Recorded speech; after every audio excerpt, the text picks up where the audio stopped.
என்ன தேவரே, இப்படி பஞ்சாயத்தாருக்கு பதிலே சொல்லாம போனா எப்படி?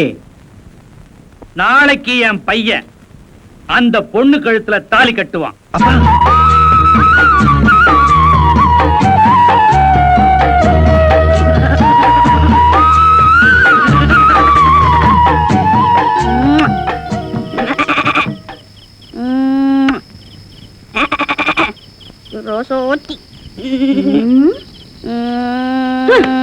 ஏண்டி விடிஞ்சா கல்யாணம், நான் தனியா கிடந்து தவிக்கிறேன்.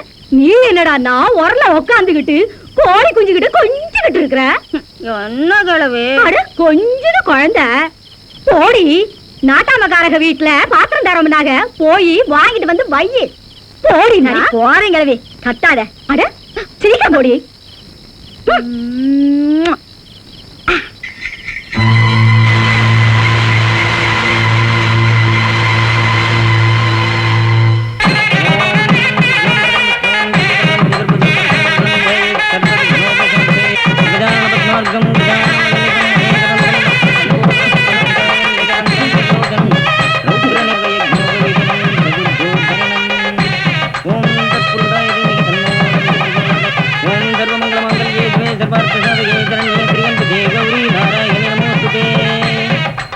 மாங்கல்யம் தந்துநானேன மம ஜீவன ஹேதுனா. மாங்கல்யம் தந்துநானேன மம ஜீவன ஹேதுனா. இந்த மஞ்ச கயித்தை உன் கழுத்துல கட்டுற நானு என் உடல் பொருள் ஆவி அத்தனையும் உனக்கு தாரவாத்து கொடுக்கிறேன். மனசாலையும் உடலாலையும் இன்னைக்கு இணைகின்ற நமது இல்லற வாழ்க்கையில இனிமே பிரிவே இல்லை. கண்டே பத்னானி சுபகே தொஞ்சீவ சரதம். கண்டே பத்ராபி சுபகே சஞ்சீவன சாம்சரம். ஒருத்தருக்கு ஒருத்தர் விட்டு கொடுத்து வாழ போற நம்மோட வாழ்க்கையில நீ இருக்க இன்னொரு பெண்ணை நான் மனசாலையும் நினைக்க மாட்டேன். இப்படி நீயும் அவனும் மாத்தி மாத்தி மந்திரம் சொல்லி ஒருத்தருக்கு ஒருத்தர் உறுதிமொழி எடுத்துக்கிறது தான் மறிக்குழந்து.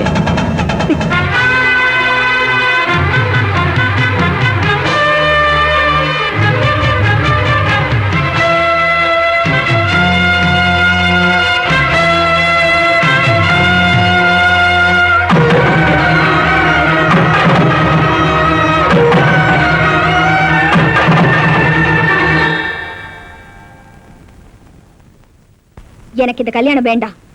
எனக்கு இந்த மாப்பிள்ளை பிடிக்கல.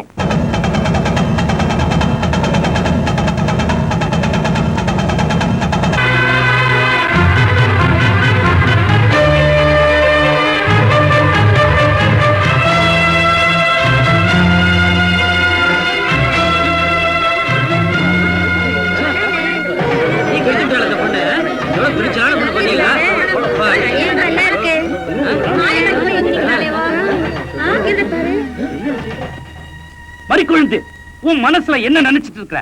எதுக்காக இந்த கல்யாணம் வேணான? எதுக்காக இந்த மாப்பிள்ளை வேணான? அவனுக்கு என்ன குறை? அவன் என்ன நொண்டியா முடமா? அவன் கால்ல விழுந்து கெஞ்சாத குறையா கேட்டு அவன் கையால உன் கழுத்துல தாலி கட்டலான்னு இருந்த. எதுக்காக வேணான? அங்கேதே நீங்க தப்பு பண்ணிட்டீங்க தேவரையா. இந்த உலகத்துல கல்யாணம் ஆகாம இருக்கிற ஒவ்வொரு கன்னி பொண்ணுக்கும் தாலி மட்டும்தே முக்கியம்னா ஒவ்வொருத்தையும் தாலி எடுத்து தானாவே கட்டிக்கலாமே. ஒரு மனுஷன் கையால கட்டுற தாலி போட்டு மனசுக்கு பக்கத்துல என்னைக்கு தொங்கிட்டு இருக்கிறதே, அந்த மனசுக்குள்ளார அவன் என்னென்னைக்கு இருக்கணுங்கிறதுக்காதே. இல்லைன்னா கழுத்துல கட்டுற இந்த புனிதமான தாலியை கையிலயோ காலையோ கட்டலாம்னு பெரியவங்க சொல்லியிருப்பாளே. நல்ல மாப்பிள்ளையா வரமாட்டாங்களான்னு ஒவ்வொரு பொண்ணும் ஆசைப்படுற மாதிரி இத்தனை காலமும் நானும் ஆசைப்பட்டதுனமோ உண்மைதே. ஆனா மனசு வேற ஒருத்திக்கிட்ட கொடுத்துட்டு வெறும் மஞ்ச கைத்த மட்டும் என் கழுத்துல கட்ட நினைக்கிற உங்க மக மாதிரி ஒரு மாப்பிள்ளைக்காக சத்தியமா நான் காத்திருக்கல. மறிக்குழுந்து, என்ன சொல்ற? ஆமாங்கய்யா, நேத்து ராத்திரி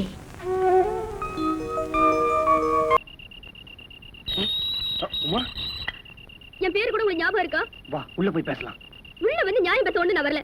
நாக்கு பிடிங்கிற நாலு வார்த்தை கேட்டு போதா வந்தேன். இல்ல உமா, அது நான் உங்க மனசுல இல்லங்கிறதா தெரிஞ்சு போச்சே. நான் ஏ பாபா, இத்தனை நாள் நீங்க எழுதுற லெட்டர்ல எல்லாம் நீ மட்டும் தான் எனக்கு பொண்டாட்டியா வர முடியும். என் மனசு பூரா நீ தான் நிறைஞ்சிருக்க.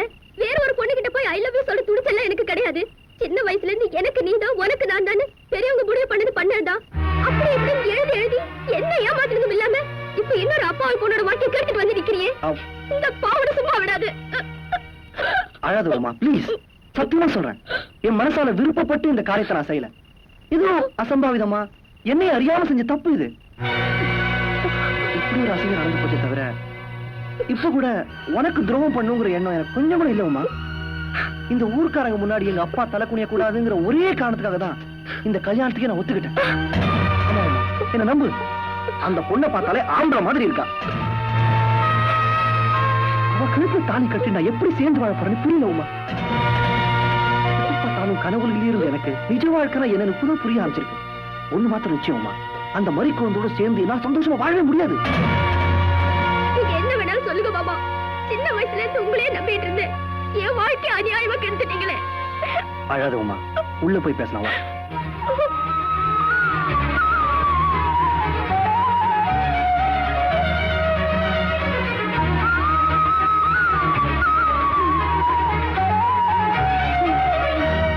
மறிக்குழந்து, இப்படி கொஞ்சம் வா.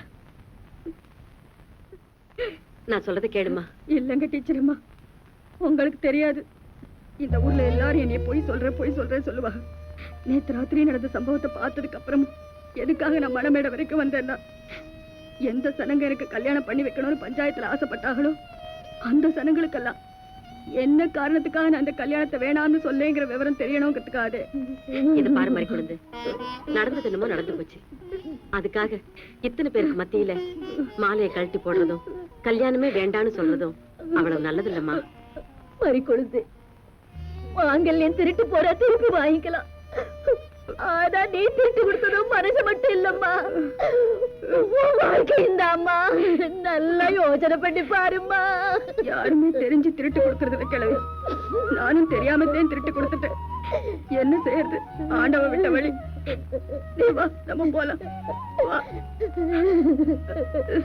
எனக்கு அப்பவே தெரியும்டா, வருஷத்துல 3 மாசம் இந்த உருப்படாத மனுஷங்கிட்ட அனுப்பி வைக்கிறமே, உன்னைய அவர் மாதிரி உருப்படாம ஆக்கிடுவாரேன்னு.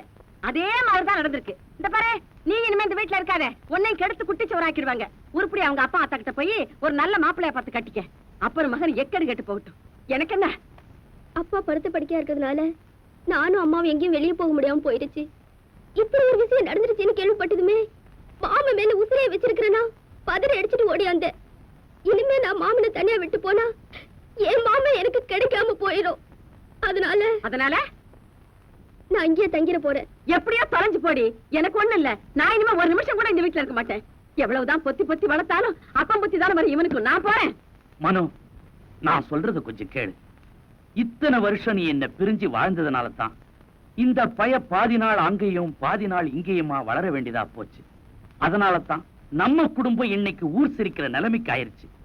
இனிமேலாவது இந்த ஊருக்கு உபதேசம் பண்ற வேலையை விட்டுட்டு உன் குடும்பம் நல்லா இருக்கணும்ன்றத பத்தி கொஞ்சம் யோசி. காலம் போன கடைசியில என்ன பிரிஞ்சு வாழணும்னு நினைக்கிறியே, இது உனக்கே நியாயமா? நாம 2 பேரும் சந்தோஷமா வாழ்ந்தா அதை பார்த்து இந்த பயலுக்கு புத்தி வந்து இந்த உமா பொண்ண கல்யாணம் பண்ணிக்கலாம்னு ஆசைப்படலாம். அதானே பார்த்தேன். சோழியன் குடுமி சும்மா ஆடாதே. அந்த பயலோட வாழ்க்கையை கெடுத்து குட்டிச்சவராக்கி ஒரு அப்பாவி பொண்ண 4 பேர் சிரிக்கிற மாதிரி பண்ணி நடுத்தருவுல விட்டதும் இல்லாம அவனுக்கு இன்னொரு கல்யாணம் வேற பண்ணி வைக்கணும்னு ஆசைப்படுறீங்களே, அதுவும் எப்படி? நாம 2 பேரும் சந்தோஷமா குடும்ப வாழ்க்கை நடத்தினா அதை பார்த்து அவன் திருந்துவான் இல்ல?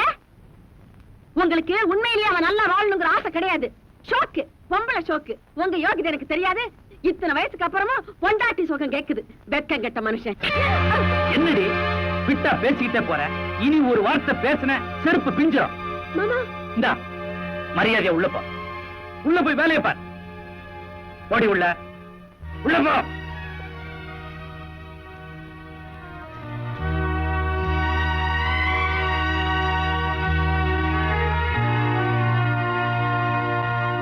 யாரடி? அட, இந்த மறிக்குழந்தைதான் சொல்றேன். நேத்து கல்யாண வீட்டுல வக்கனையா பேசிட்டு தாலி கட்டிக்காம வந்துட்டால. இந்த காலத்துல எந்த ஆம்பளைங்க இன்னொருத்தி கூட தொடர்பு வச்சுக்காம இருக்காங்க? அது வேற ஒண்ணும் இல்ல, தாலி கட்டிக்கிட்டா இப்படி ஆம்பளை மாதிரி ஊரை சுத்தி சுத்தி வர முடியாதுல்ல, அதுக்குத்த. அடி போடி, வாய் பிடிச்சுதான் மாங்காய் பிடிச்சுதான் பேசாதடி. ஓம் புருஷன் இன்னொருத்தி கூட போறத நீ ஒத்துக்குவியா? தலைவலியும் பௌத்த வலியும் தனக்கு வந்தாதான் தெரியும். எனக்கு என்னவோ மறிக்குழந்தை பண்ணது சரின்னு தான் படுது.